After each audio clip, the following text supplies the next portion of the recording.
On December 5th, 1933, the United States ended its 13-year experiment with prohibition when the 21st Amendment repealed the 18th Amendment.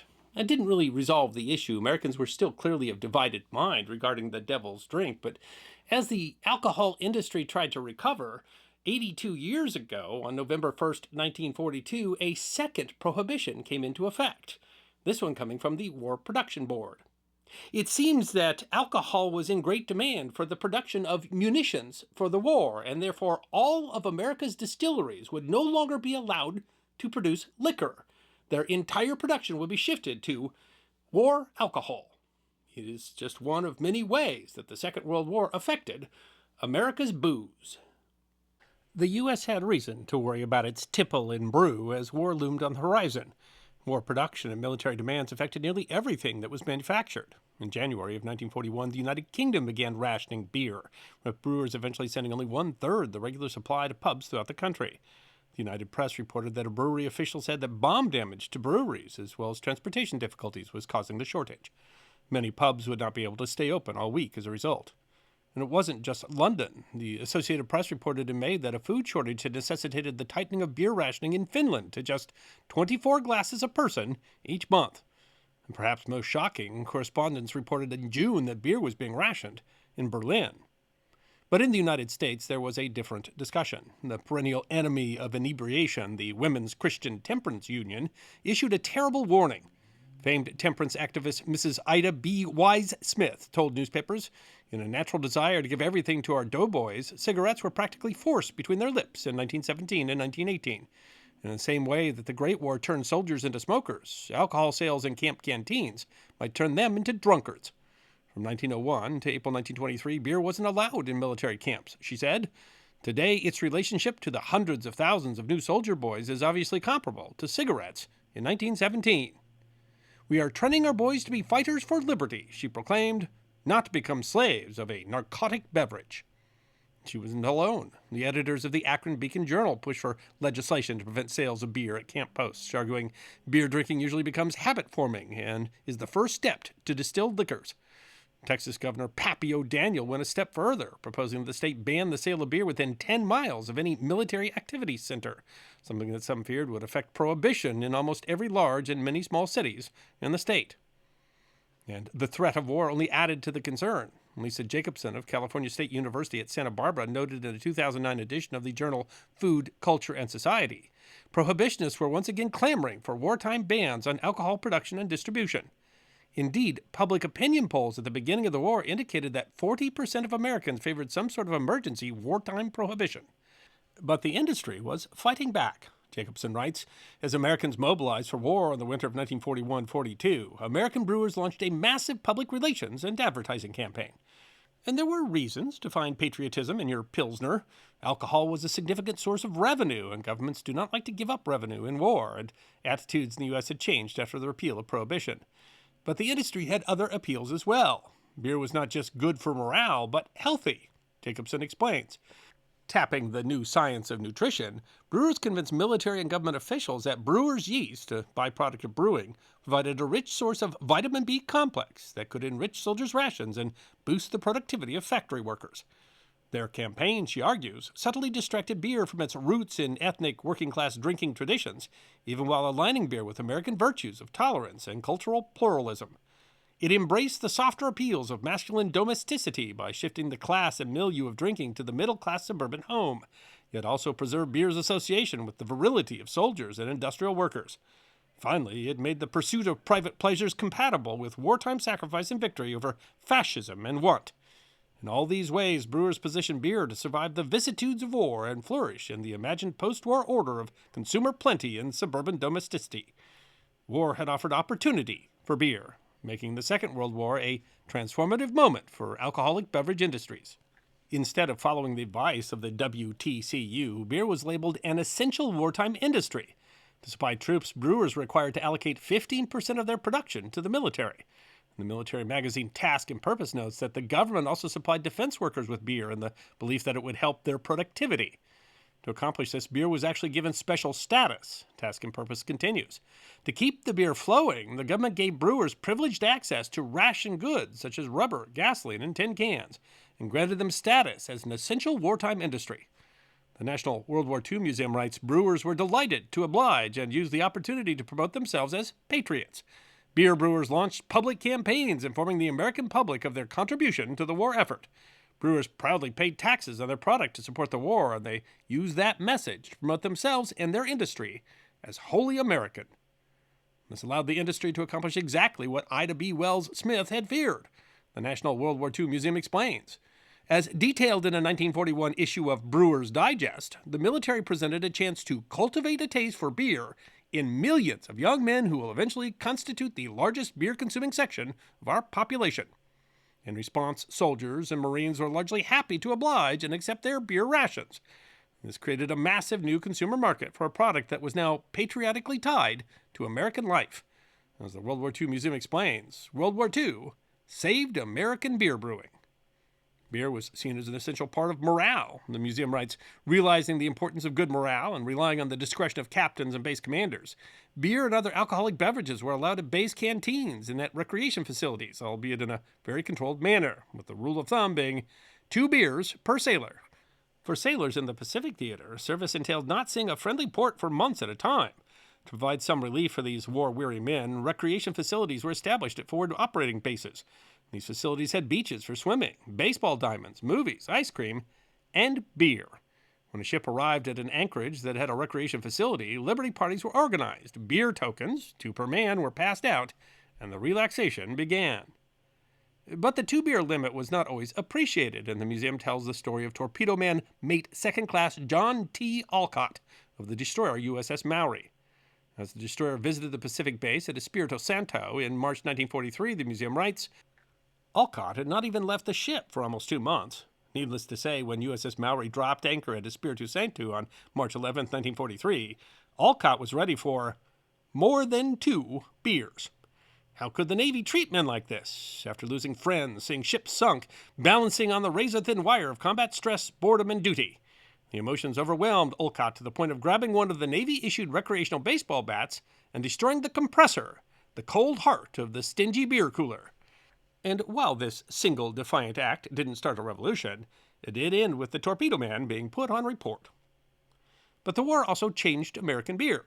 For example, the museum writes, as a deference to dry politicians representing constituents who continued to worry about the negative effects of alcohol consumption, the government agreed that the ABV, alcohol by volume, of beer sold to American service members would remain limited at 3.2%. Sold at the post-exchange or issued aboard ships, 3.2% American lager became the beer of the U.S. military. The blog Pacific Paratrooper notes dryly, theoretically, servicemen couldn't get drunk on 3.2 beer, but obviously that person who said that never saw the PX after a long desert march.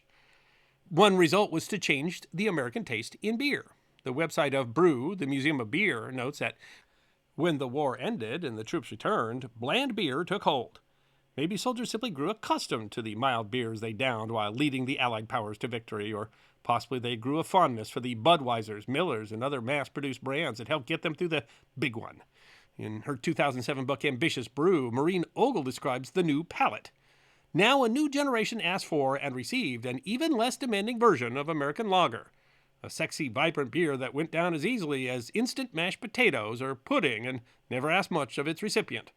The president of the Master Brewers Association of America urged his members to brew streamlined, modernized beer with a pale color, an agreeable mild hop flavor, and no bitter aftertaste. At home, the museum notes, with more than 12 million Americans, mostly men of drinking age, away fighting in the war by 1945, domestic demand for beer shrunk.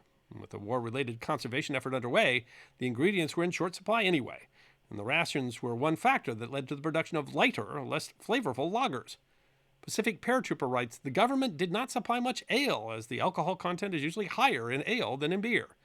If Americans have a reputation for weaker, less flavorful beer, the Second World War is partly to blame. There was another change as well. Beer wasn't being rationed, but cans were another story. Pacific Paratrooper notes that beer cans didn't become available for civilian use again until 1947. The wartime effect on distilling was also significant. Bourbon historian Michael Veach explained on his website, when the U.S. joined the war officially in December 1941, the distilling industry became an official war product. Alcohol was needed to make ammunition, but more importantly, it was needed to make synthetic rubber. The source of natural rubber had been cut off by the Japanese expansion in the South Pacific. The distilleries went on wartime prohibition and were not allowed to make beverage alcohol. There was a significant war need for alcohol, which is also used for fuel for Navy torpedoes. And when the New York Times quoted Robert J. McNamara, the whiskey conversion official of the War Production Board, that the government would need 476 million gallons of war alcohol in 1943, the Times wrote, "Shifting distilling to war production shouldn't worry consumers. Supplies on hand at warehouses in the United States aggregate 550 million gallons. On the basis of present consumption, the board's statisticians estimate that there will be no shortage for 4 or 5 years." But this wasn't as straightforward as it seemed. Columnist Jim Bradshaw explained in the Franklin, Louisiana Banner Tribune in 2019. The bad news, that figure represents the amount put in barrels several years ago. The government allows 15 to 35% loss through soakage and evaporation, and the industry has placed aside a post-war reserve since whiskey cannot be aged quickly enough after the war to meet any immediate demand. That meant that only 208 million gallons of whiskey would be available for the duration of the war, and nobody knew how long the war would last. Beach explains that distilleries were reluctant to bottle too much of their good-aged product because they didn't know when they would be able to replace their dwindling stocks. The ban was relaxed briefly in 1943, but shortages continued. Beach noted that there were shortages of glass for bottles, shortages of wood and metal for making casks, and shortages of wheat. The result changed the industry. The website of distillers Angel's Envy explains that while distilleries were prohibited from distilling whiskey for sale, they were able to sell spirits from their massive stocks aging in warehouses, and blended whiskeys became standard. Veach writes that the consumer saw a shortage of spirits in the market. Aged products were often stretched by blending them with neutral spirits.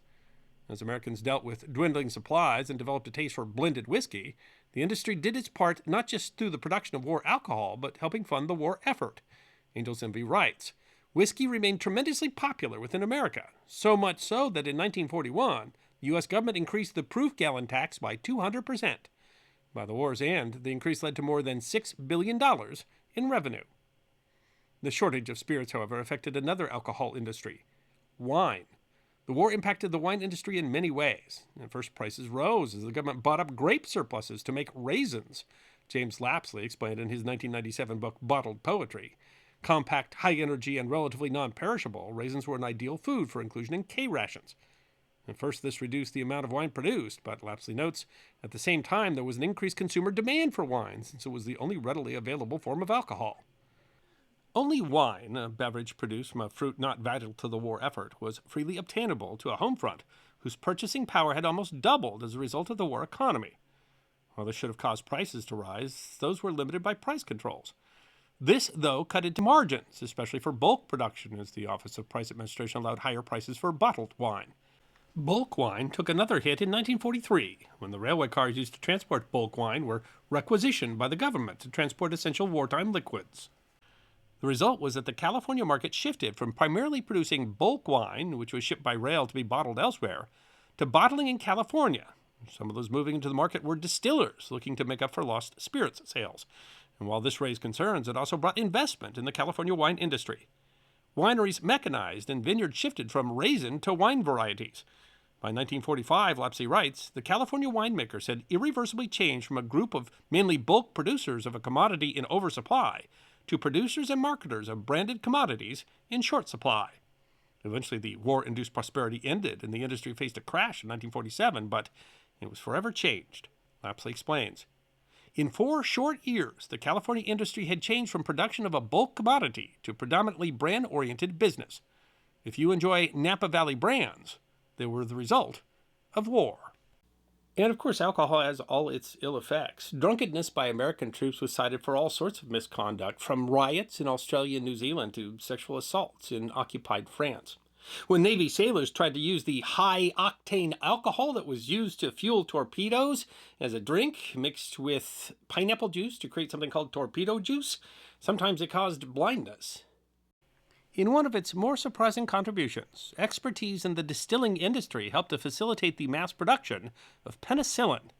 Angel's Envy explains, growing the spores necessary to produce penicillin was remarkably similar to cultivating and growing yeast, and the distillery chemists quickly began producing massive quantities of this vital and life-saving antibiotic. And the nexus between bullets and booze changed both. The U.S. alcohol industry produced necessary war materials and important tax revenues. But the war also made beer a central, if bland, part of American culture. It took our wine from bulk wines to an industry that has earned the respect of the world, and it gave us a taste for blended whiskey. And all of these industries would see a golden age in the era of post-war prosperity, because the war was over and we had much to celebrate. I hope you enjoyed watching this episode of The History Guy, and if you did, please feel free to like and subscribe and share The History Guy with your friends. And if you also believe that history deserves to be remembered, then you can support The History Guy as a member on YouTube, a supporter on our community at Locals, or as a patron on Patreon. You can also check out our great merchandise shop or book a special message from The History Guy on Cameo.